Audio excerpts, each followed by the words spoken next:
Hello, hello, hello mga mare! Welcome back to my YouTube channel! For today's video, magluluto tayo ng bopis. Meron tayo ditong bagat ng baboy. Ayan, nilagyan lamang po natin ng sibuyas at saka ng luya. Papakuluan po natin ito hanggang sa lumambot. Maglalagay din po tayo ng paminta. Atin po itong takpan para sa ganon ay kumulo ng maayos. Ayan, kita nyo naman yan mga mare. Ang daming bula, diba? Kaya dapat pakuluan natin ito ng maayos para sa ganon matanggal yung mga madudumi na part ng ating baga ng baboy. Ayan. Ayan, atin naman itong baliktarin para sa ganon ay sa kabila naman ang maluto o mapakuluan.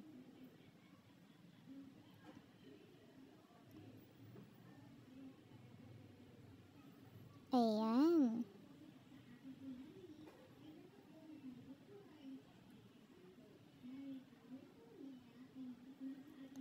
Ngayon naman mga mare, sa ating isang malaking pan, maglagay tayo ng exact amount ng mantika.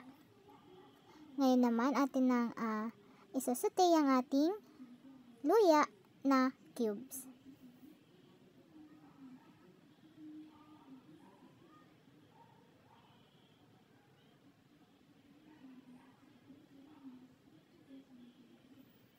Ayan, hintayin lamang po natin ito hanggang sa lumabas ang aroma. Ayan.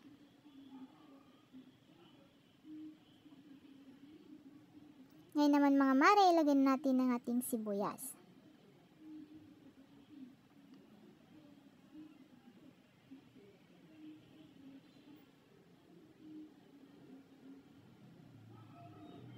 Ayan.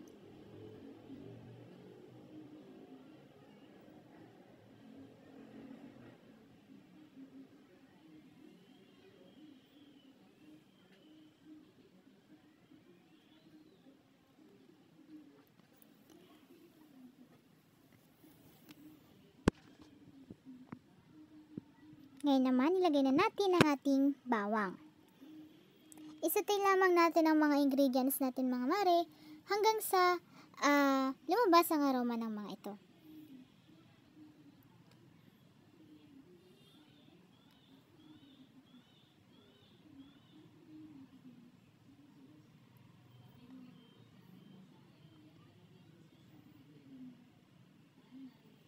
Ayan. Ngayon naman mga mare, ilalagay natin ang ating aswete. Ayan. Aswete oil.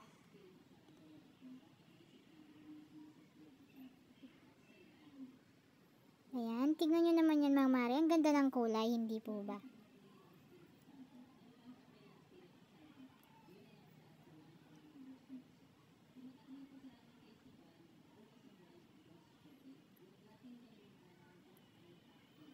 Ngayon naman mga mare, atin nang ilagay ang ating mga baga ng baboy, including yung puso ng baboy, na ating hiniwa-hiwa sa maliliit na cubes kanina. Ayan. Ito na po lahat yon mga mare. Ngayon naman, halo-haloin natin ito hanggang sa kumalat yung kulay ng ating aswete kanina. Ayan.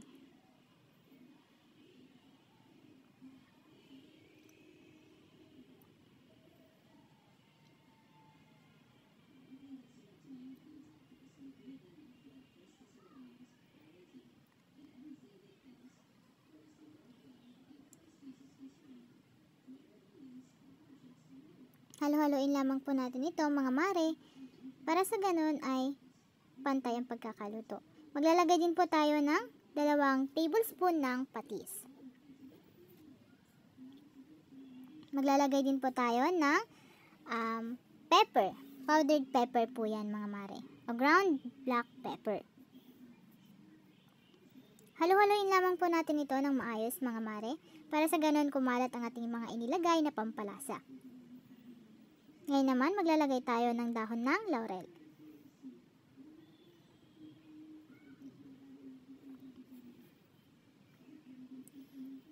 Ayan, atin itong haluin.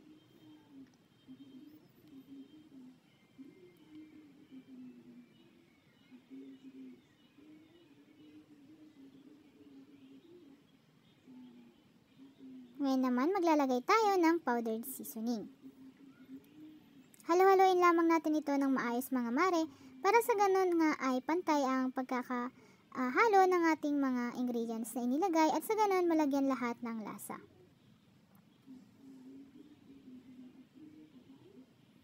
Ayan, maglalagay tayo ng toyo. Tansyahan lamang po ito mga mare. Kayo na pong bahala kung gaano karaming toyo ang inyong ilalagay at kung gaano karaming mga patis at paminta ang inyong ilalagay.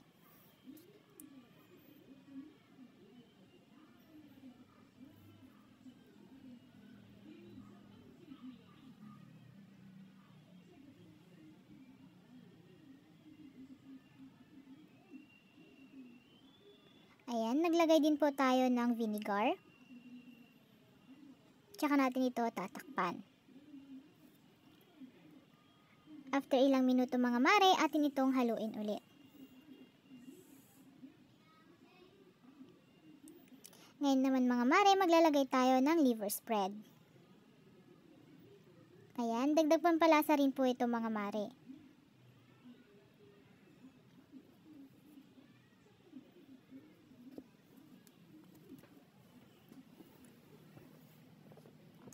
Ngayon naman mga mare, atin nang ilagay ang ating carrots. Tsaka natin ito halu-haluin.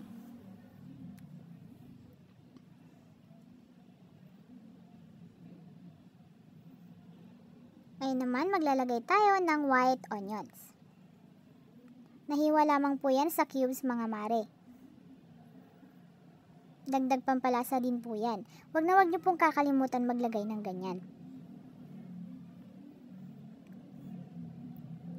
Ngayon naman mga mare, atin nang ilagay ang ating siling labuyo at ang ating bell pepper.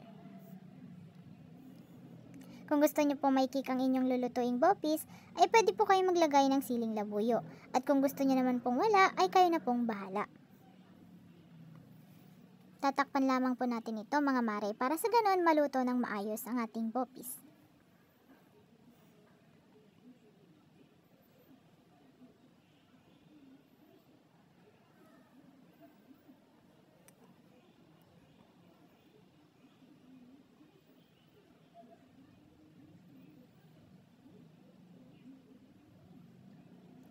Ayan, habang hinihintay natin to mga mare, ay sa mga hindi pa po nakapag-subscribe and like sa ating channel, ay mag-subscribe and like na po kayo para lagi po kayong updated sa ating mga video.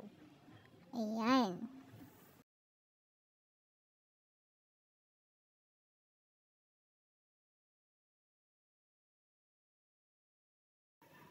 Ayan.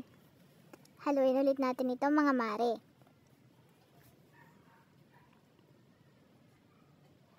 Hintayin lamang po natin na mag-simmer ang ating linulutong bopis dahil nagkaroon po ito ng konting water.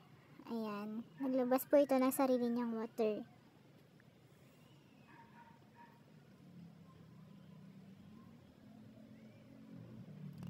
Itsura pa lang mga mare ay sadyang nakakatakam na nga talaga. At lalo na mga mare kapag ito inyong natikman. Kaya ano pang hinihintay nyo? Kayo'y gumawa na rin ng bopis sa inyong mga bahay. Ayan, naglalagay din tayo mga mare ng konting salt. Ayan, at atin itong halo-haloin.